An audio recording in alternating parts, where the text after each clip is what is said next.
Hello, Culture Matters podcast. Wow, I'm excited for this episode. Before I introduce you to our guest, here's a quote just for this episode. Many people won't save themselves because the act of doing so draws attention. It is easier to keep silently suffering, silently using, silently being deceitful, or silently dying than to rise and fight. Christine Beckwith, Chapter 15, Escape Artist. Finding Honor, The Journey to the Truth. Today, we have the one and only Christine Beckwith back again to talk about Chapter 15. So I had to pick this quote. Gosh, many people won't save themselves because the act of doing so draws attention. It's easier to keep silently suffering, silently using, silently being deceitful, or silently dying than to rise and fight. Whoa, Christine. What does the audience need to understand that message? Yeah, I mean, there's that old adage. This chapter is about um coming to terms with the things we're killing ourselves with. So we talk in the book about other people killing us with their hate and their, disloyalty and what we do in that scenario and just how we overcome revenge and bring forgiveness and what it brings to us for peace. This is a chapter about facing your demons, in short. I did not think in a million years I would write a public chapter about drug addiction. It's even weird for me sitting here and surreal to even talk about it on a public forum, because even as it was happening for me, it was not known. My rehabilitation process was not known. So, I mean, I'll unpack it in 2 minutes. When I was 18 years old, I moved away from home and I moved into a place while I was attending college that I did not know was literally like a drug haven. And I ended up being surrounded by drugs, and I never used drugs. And so I don't mind telling you that I started to experiment as 18 or 19-year-olds do. And within 2 or 3 years, I found myself in trouble, and I would end up admitting myself into a rehabilitation process then at my young age. And I would go my whole life as a sober person. I could drink. Drinking had never been my problem. I could have the drink for dinner. I could have a couple drinks on Saturday night. Never had an issue with alcohol. And I went my whole life without touching substances after I went through my little thing as a young adult.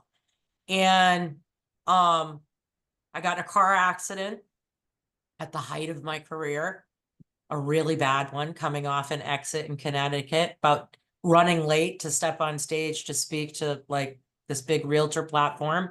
Had an 80-something-year-old man T-bone me in an intersection trying to run a yellow light.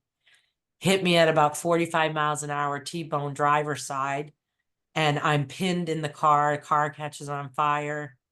I'm knocked out, broke my neck, and he and other passerbyers pull me out of the vehicle, and I undergo major surgeries and things like that. And I'm put on like really heavy painkillers because spinal cord and spine injuries and neck injuries are extremely painful and debilitating. And I had a job that needed me to be able to move, and my C7 was broken. And so I was placed on a fentanyl patch, which seems crazy. And I was given an oral medicine, and it allowed me to function. See, the thing about pain medicine, when you take pain medicine for pain, is your body absorbs the medicine and it delivers it to the place where your body is having pain.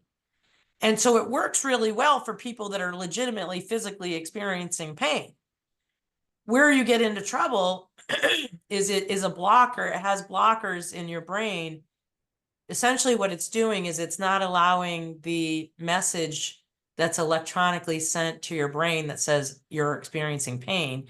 It blocks that out. And so your brain doesn't think it's experiencing pain. It's really interesting. And so the thing that happened to me is this all happened during a time when I was still struggling from years prior, a painful divorce and other things that were going on in my life. And so when that pain blocker blocked my neck break pain, it also blocked my emotional pain. And so it doesn't have the ability to do one without the other. Like I was living a blissful life all of a sudden. And so where addiction seeps in is if you have that type of makeup, after I was on this for a year, up to 2 years, every time I went into the doctors, they would increase my dose because the pain was sneaking back in because my body was becoming immune to the pain medication. And before I knew it, so this was all legal, administered. I didn't wake up one day and say, I want to be a drug addict. And by many, it's kind of funny because within the hierarchy of drug addicts, a real unsavory drug addict might say, you're no drug addict. You're like the white collar version of a drug addict because, I accidentally became a drug addict as a white collar executive. But I think it bears notability that AA will tell you, which I completed this program because the thing about AA and NAA, when you go into rehabilitation, which is where this chapter brings you, that I end up going into to save myself from this toxic addiction because I can't get off it because I'm at such high levels of pain medication that when I would wake up in the morning, I would wake up in a pool of sweat shaking. And the only thing that would normalize me. And so I want you to understand something. I wasn't getting high. I was keeping myself from like physically falling apart. At some point, the medication kept me normal, if you will. Because the minute you stop taking something that your body's addicted to at that level, my body started going through withdrawals and you would physically get sick, throwing up the whole 9 yards. And so I had tried a couple times to like stop taking it. And then finally I realized I needed to go in, and it was such a hard decision because it meant telling my family, it meant telling my son's father, it meant, publicly going through it. And I did it. And this chapter is about going into the rehabilitation center, getting frisked, being placed with 52 other patients in a high, lockdown facility, and setting your ego aside for the fight. It wasn't easy. It wasn't easy. It would have been much easier for me to silently continue and not draw attention to myself. But in order for me to get back to who I was and what I was and feel good about it and stop, I knew I needed to go through a toxic, a detox that was professional. We had tried at home. I'd gotten very, very sick at home, very scary for my partner to watch. And we both agreed I probably needed a medicinal situation. And we were right, because when I got in there with 52 patients in there, and a lot of them being men, they told me I was taking the highest dose of the entire hospital of 52 patients of pain medication, of all admitted patients, which that statistic blew my mind. And at my body weight, they told me I was about to go through hell. To complicate things further, and this goes to my luck, I'll tell you, the medicine they give you, which they let you go completely dry for like 36 hours, and then they start to administer assistance. It's a non-narcotic pain blocker that fakes the same, it emulates the drug to help you get through the detox. I was allergic to it. I was a 1 in 10,000. So they administered kind of large doses of that. And in the middle of the third night, I was showing signs of like being near cardiac arrest at about 1 a.m. I actually don't remember this, but they had come in to do a night check on me in my bed and they found me unresponsive. And so I was rushed by ambulance to the local hospital. And I spent 7 of the next days in the hospital, of which I do not remember any of that part of the story. And I was under a real, so this is the rehabilitation center, which is a pretty profound rehabilitation center. telling you that they could not take care of me. They needed like a medical assistance. So at that point, they had called my family at home, which I didn't even know, and said they were transporting me. And so my family was away and they didn't know what was going on. And I had no phone because you submit yourself to no communication. And they went silent for 7 days. All they could do is call once a day during a time frame to get an update. And they would just say she's still at the hospital. And on day 7, I got brought back. And I do remember being brought back. But I decided to take this very serious story that I just told you why, how, what, and make it funny. And the reason I'm not trying to make light of what this all was, but the really funniest part to me, to give some levity to all of this, is everybody that knows me knows, I have a reputation, or I have, an ego at least. And I want to look good, and I want to do good, and I want to be profoundly remembered for doing good. And, I have all these awards and blah, blah, blah. And I wanted to share the lowest point of this story and how freaking funny it is. If you've ever fallen down in a public place, or I don't know, just done something that's laughable because it's so bad that you're just like, I felt like if I could laugh at this horrible story. So while they're doing all this detox in the hospital, they discover I have a couple lesions on my liver, and they don't know if it's cancer. But part of their treatment is to discover if I have any other underlying illnesses. So I get transferred to this oncology center, which is one of the biggest oncology centers in Florida. And I don't mind telling you, in Boca Raton, which is one of the most wealthy places. And I am wearing a drug rehab jumpsuit. I want to just put this in, and I have a bodyguard. The only way that I'm allowed to go into, you can laugh. The only way that I'm allowed to go into this, X-ray or Wow. MRI is to sit in the lobby with the wealthiest. I just remember thinking, oh my God. And so the story is about this trip to the hospital. And for whatever reason, you have to realize I'm sober for the first time. I'm alert. It's sunny out. I'm awake. I'm still going through detox. This is about day 14 of my process. And I've got this big woman with me that's a bodyguard, and I'm sitting and the doors kept opening and closing automatically as the patients were coming in and out. And I don't know why I did this, but I just really didn't want to be there. I just really felt like running. And so this kind of goes back to fight or flight. I teach the power of positivity today, and I talk about your broaden and brighten mindset place by the studies of Barbara L. Fredericks she's a professor at the Northern University of Carolina. And she speaks profoundly through testing and groups that she's tested about our two places that we sit in our mind. We are either fighting or wanting to fly away, get away, or we're on the other side of the spectrum where we're receiving, broadening, and building. And so the best business people in the world, if they can keep themselves in the broaden and building mindset, they are more productive, they're more optimistic, they do better in business. And the way to keep yourself in that place is to feed the positivity in your mind, to do exercise, to eat right, to teach, to read, to write, to do all these things. And so I wasn't in that place. I was in the fight or flight place. I was in the I do not want to be here. And I don't know what happened, because without any pre-thought, I'm sure this is how most crimes are committed to, by the way.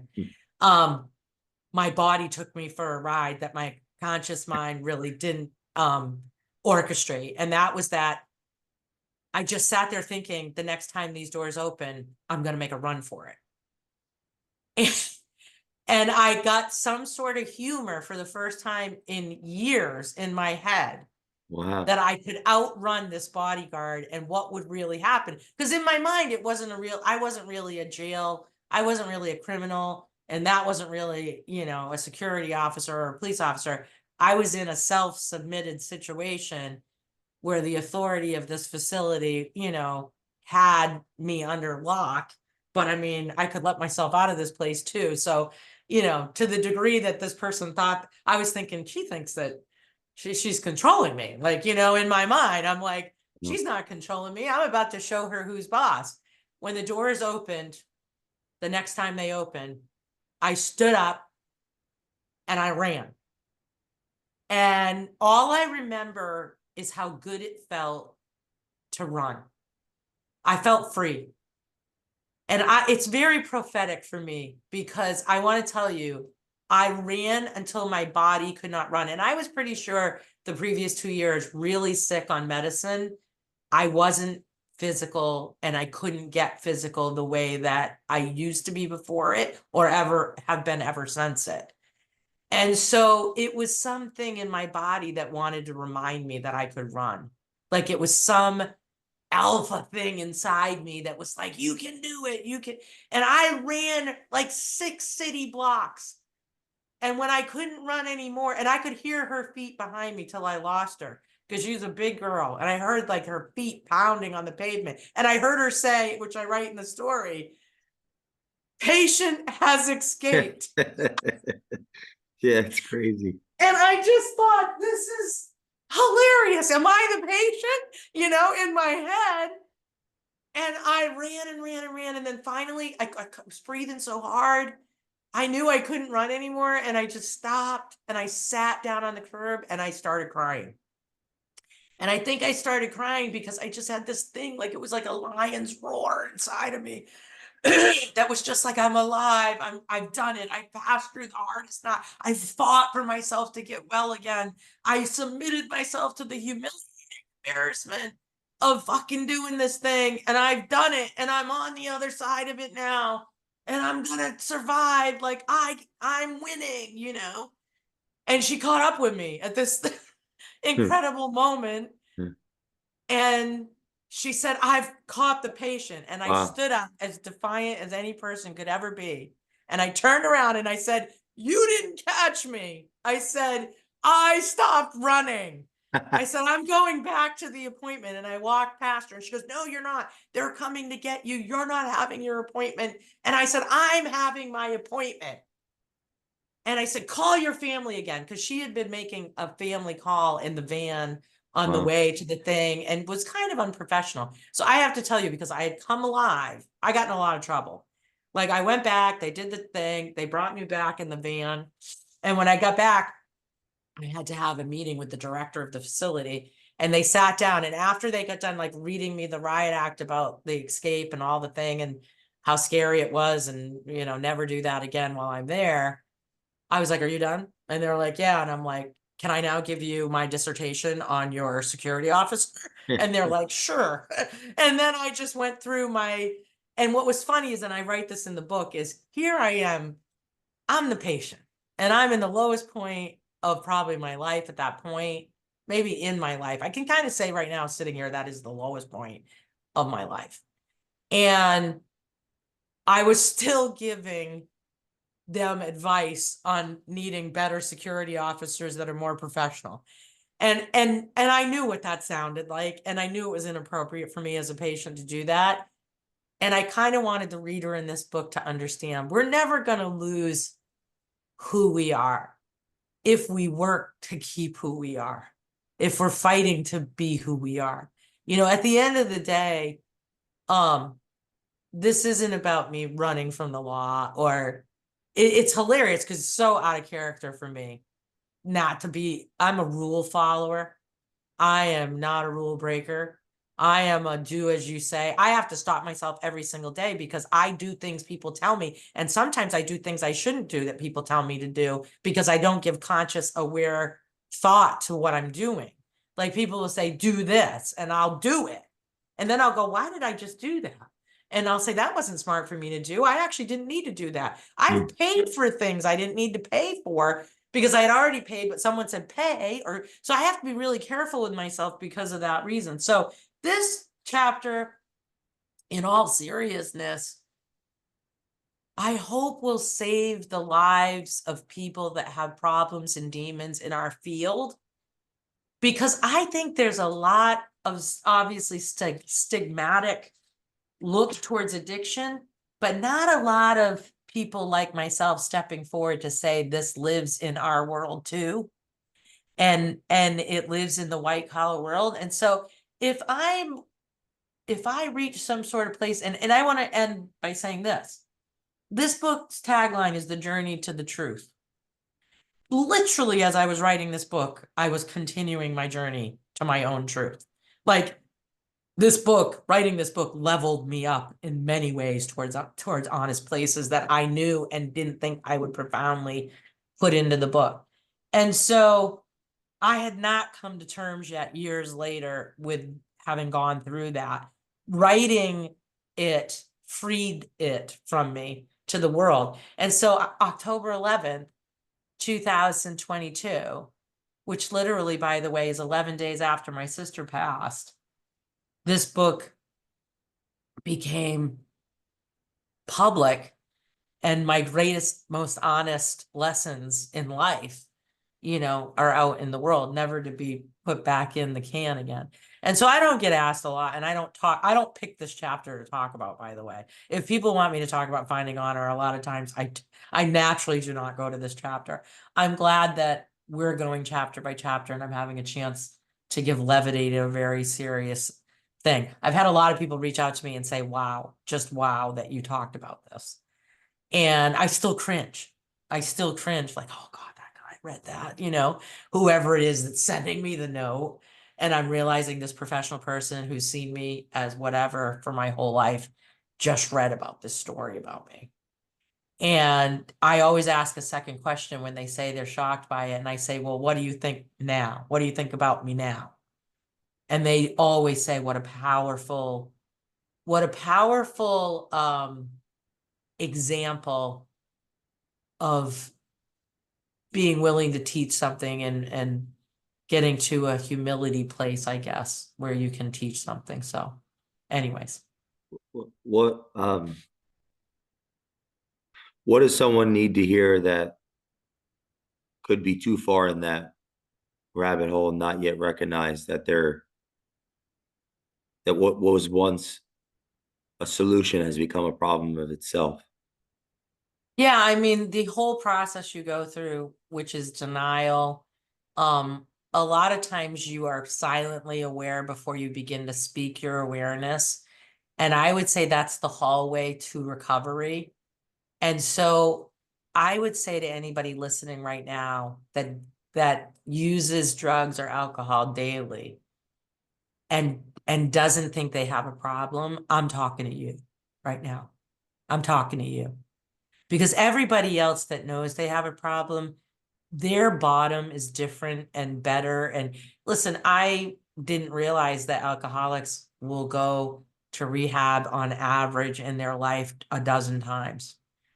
And so they fight that battle over and over and lose and try and lose and try. And it's a sad, sad thing to realize that they will constantly be fighting. And by the way, alcoholism is much more deathly and much more fatal a lot of times than these heavy drugs. You don't think that because you hear more hype about ODs than people dying of alcoholism, but people in our country are dying from liver disease, alcoholism. And by the way, it is far more fatal to detox on alcohol. That is where cardiac arrest. And so a lot of these are labeled heart attacks when they're really alcohol withdrawals.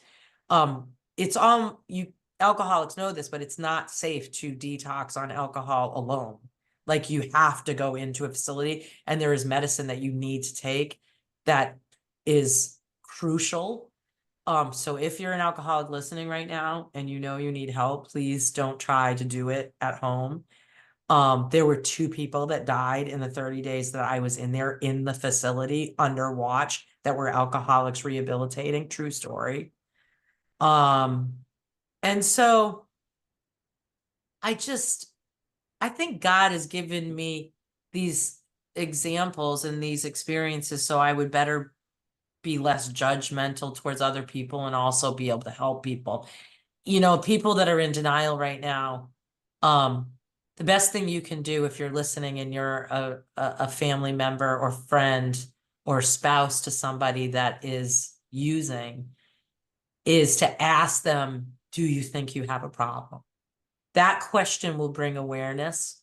And that is where we start in the AA process and in the rehabilitation process inside. And that is where the conversation begins.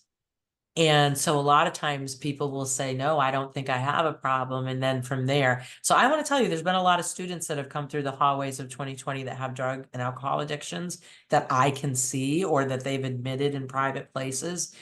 And I'm really in a good place to be able to give this book now, which I do. And I've probably sent it 100 times privately to people and said, and earmarked chapter 15 with a note and said, if I can do it, you can do it. You know, Mm. if I can do it, if I can submit myself, you know, to do it. And so I loved myself more after that was all done. You know why? Because I saved myself. And so I'll say this too. There's a lot of shit that happens in our business world that isn't fun. A lot of bad people in our business world that aren't kind. A lot of people that do unsavory things. I've been through so much in my life now. And I think this is true for, I don't think I'm special. I think as you age, you collect experiences, and a lot of them are tragic. All of us are going to go through it. We're going to lose loved ones. We're going to lose people that are close to us. Nobody's getting out of this world without that happening. And if you can turn your experiences into something that you give to other people, like I'm not really easily knocked down by somebody that's misbehaving, because I think they don't know me, you know, and they don't know what I've been through, and they don't know how tough I am. I know how tough I am. I know what it's like to get strip searched and have all your belongings taken from you. And so I want to tell you, people judge me. I'm a white woman in America. And that is a privileged thing, those two statements right there. But I have lived a life of financial minority. I've lived a life of career minority. I've been through a lot of personal tragedies. Watched my sister die from her attempted suicide, found her, had to try to do CPR on her. I mean, I've had some really tragic stuff happen to me. And I just really feel strongly that our life, if we can just take what we're given and use them to help other people, um, you know, that's what we're here for, to become teachers of this life for other people. If you're listening to this episode, someone in your life you care about, you want to hear this, you think it'll help, please share this. Please leave a review in the Culture Matters podcast. Follow Christine Beckwith. By Finding Honor. We'll see you next time in the Culture Matters podcast.